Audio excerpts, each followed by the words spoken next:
Hey everyone, in this video, I'm going to take you through my system for managing multiple feature film projects. Uh, Often when you're managing a bunch of projects, it can be very difficult to keep track of everything and really know where things are at with different projects. Often communicating with team members can be difficult, and there's like so many different softwares out there, like project management softwares. I've tried a bunch of them. And this is the best system that I've found. It's taken me a number of years to get here, but I wanted to take you through it in this video so that you can hopefully replicate it, use it yourself, and hopefully make your life easier when when you are managing more projects than just like one or two, right? So for me at the moment, I'm managing a lot of projects, around 20 to 30 at any one time. And so having a really sharp system that I can depend on is really important to me. So let's take you through it step by step. Before I start, I want to give some credit to where I got this system. So this system is actually from a guy called Brett. His last name escapes me, so I apologize. But he runs a design service called DesignJoy. And basically, it's a productized service. So he sells plans, people can subscribe to his design subscription. And then he basically just creates as many designs as they want, but you can only request one basically like task at a time. So I got it from him and then basically just applied it to feature film production, and I found that it's been a game changer. So let me take you through it now. And of course, you can look him up. He's also got a course called Productize Yourself, which I highly recommend for anyone who provides any type of service and just wants to look at a way to better like price their services and make more money. So let's get in. So there's two aspects to this. There's the kind of client facing side, and then there's the internal company management side. And I want to take you through the client facing side first. So for the client facing side, I use Trello. It's just trello.com, so you can look it up. Most of you, or a lot of you, are probably aware of this. But the way that I use it is very similar to how Brett uses it, and it's to basically set up a backlog, an active, and a completed column.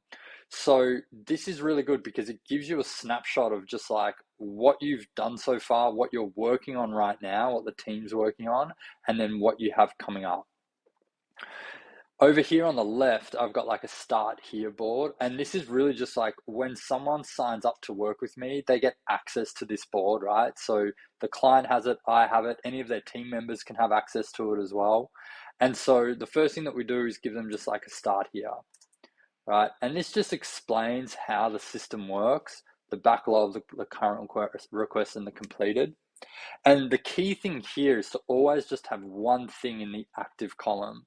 That's really the one of the main things that underpins this system. And so the reason it's so great is because it just means that people aren't working on a bunch of different things at the same time, right? Everyone's really just focused on one task and finishing that task until they move on. Now, the way he does it is that the client is the one who basically requests the task. The way that I use it is a bit different. Either the client or I would move something into the active folder. And the reason is that with my role as an EP, it's a lot more, I'm driving a lot of the strategy. And so a lot of the decision about what's going to come next is often driven by me, sometimes the client as well, or sometimes both of us. So it's a bit more flexible. So this is really basic, tells them how it works, and then has a link to schedule a call with me. And that's it there. Then I've got a project file folder. So obviously this isn't populated because it's a demo board, but I would usually have a link to our Google Drive folder. So I always share a Google Drive folder with any clients. That way all their files sit in one place and they have access to them at all time. And then I have something called a project sheet, which is basically where the timeline, the finance plan, and any outreach that we're doing. So if we're reaching out to sales agents, distributors, cast, that's all in the project sheet. And it allows the client to see basically who we're going out to, who we're approaching, and what the response has been from them. So that's where their files are, and they can just use this board to get access to them at any time.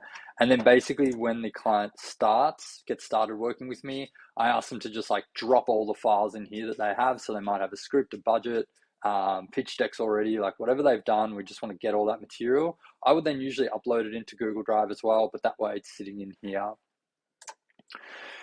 Now, the way it works is, like I mentioned, so we would have like a backlog over here when a client starts. I typically have my backlog in order of the way that I would usually work on a film and work on financing a film. But this does change project to project, but I do have kind of like generic steps or generic kind of pathway. So that's how it's pre-populated when the client comes in. And then what we would do is, so the first thing that I do is a script assessment. So we would just drag that over. That way, as you can see, like everyone knows now what's happening. We're working on a script assessment. And so I would just, basically when I've completed the script assessment, I would just drag and drop the files into here. It attaches really easily. And then I'd just drop a comment in here and say, see attached script assessment. The great thing about this, particularly as opposed to something like Slack, which is like another communication tool that you can use. I've used Slack a lot for managing projects and communities. The issue that I find is that you just end up with this really long thread and it's like hard to find things, and it's hard to find things that are relevant to specific tasks, like communication that's relevant to a task. So the great thing about doing it this way is all the communication that's relevant to, for example, for like a script assessment, or let's say we're working on a budget, right? And there's lots of feedback coming back and forth. Well, I know if I ever want to find feedback for a budget, it's going to be in this board. It's not going to be in some random place. I'm not going to have to like Control F and try and find it. It's going to be here.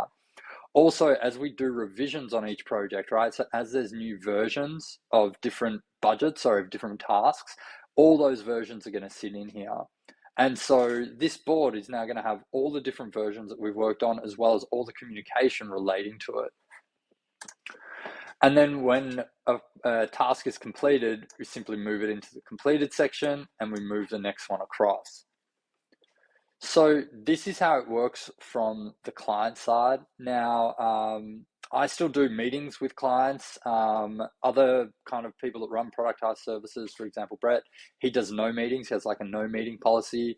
But it's really up to you how you want to do that. What I will say is just by using a better system that the client, that the client has access to, and that gives the client a really good snapshot of where things are at and allows for communication. Just doing this is going to decrease the amount of meetings that you need to take. This has significantly decreased the amount of like Zoom meetings that I need to do with clients. It's not that I don't have to do them anymore. I still do them. But it's definitely decreased it and made managing client workflow a lot easier. So how do I then manage this on my side, right? Because this is one of these projects, as you just heard. I have multiples of these at any one time. So how do I get a snapshot of just what I'm working on and what needs to be done every single day? Well, for that, I use Airtable. So Airtable's, again, it's just airtable.com. This is, I'm pretty sure, like the most basic kind of grid view that you can get. So I haven't really done anything fancy here. I think the only thing I've done is rename these columns up here. And the way that it works is you basically have, or the way that I use it is you have the client's name, their current request, a link to that request in Trello so you can just access it, and then the status. So the statuses that I have are needs response. So it might just be I need to respond to the client. I don't need to take any actual like substantive action, but I need to respond because they've communicated with me. Action needed is when I need to action a task. Not started is when it's a new task that I haven't yet started. Awaiting client feedback is obviously waiting for their feedback. Awaiting third client feedback. So that's usually when I pitch the film out to like a sales agent, financier, distributor, and I'm waiting for them to come back to us. Blocked is when there's something that has blocked the progression of the project. Like sometimes a filmmaker might just be redrafting a project, and so we're kind of at a standstill until that redraft finishes. Another example was obviously the writer's strike last year, right? That had some projects blocked because those writers didn't want to keep writing on it. And the last one was just no current requests. So if for whatever reason the client has just gone a bit quiet, there's no request, I'll pop that in. Usually I don't want to let that sit for very long, maybe a week or two, before like prompting the client to see what they want to work on next. So then basically you just I then just have, I'll just show you how this works. So you just have the link, and then that will just open up Trello and take you to the relevant tasks. So it actually takes you directly to the task that you're working on with that client. And then I've ordered this in a different, like in order of priority. So usually I go responses first, then action needed, then not started, and then obviously the other ones I'm waiting. So at the start of the day, what I typically do is I will just go into Trello. I will go through every one of the boards, right? So I'll look at this board. Let's say we're at script assessment, demo board. Let's say, for example, we were working on the lookbook and now we're on to script assessment. I would just take this link, update the link, say script assessment, and then change it to not started. And so that's going to update, the Airtable, and then I'm going to do that for every single client. And it is manual. But it doesn't actually take that long. It takes probably about like 5 to 10 minutes at the start of every day just to see where all the projects are at. And then from there, you can then just start going through it from the top, right? So you do all your responses, you start actioning everything, and then do anything that you haven't started yet. And so that's how it looks internally. So this is something that the client doesn't have access to. Only I have access to this. But this helps me basically have a snapshot on my computer anytime of exactly where the projects are at and exactly what I need to be doing each day. So it makes it very easy to just get up, come into this, go through the projects, right, work out where they're at, see what needs to be done, and then just start working from the top down. And so that's it. You can really use this for any number of projects. I've started using it not just for my the projects that I executive produce, where it's very like client work. I've started using it for my own projects where I have different teams. The great thing is you can use it for like multiple teams, like all these different teams. You just need to have a new one of these, a board for each team. If a team has access to this board, they don't have access to all your other boards. So it makes it very easy to just have all these different projects, all these different teams within them, but then for you to be managing it and have a really clear idea of what you're doing, what you need to do next, what's already been done, and of course a really good way to manage all the communication and the documentation. So that's it. That's my system for managing feature film projects. Would love to hear what you think of it, and of course, if you like the video, just put a like on the like button. So that's it for this one, and I'll see you on the next one.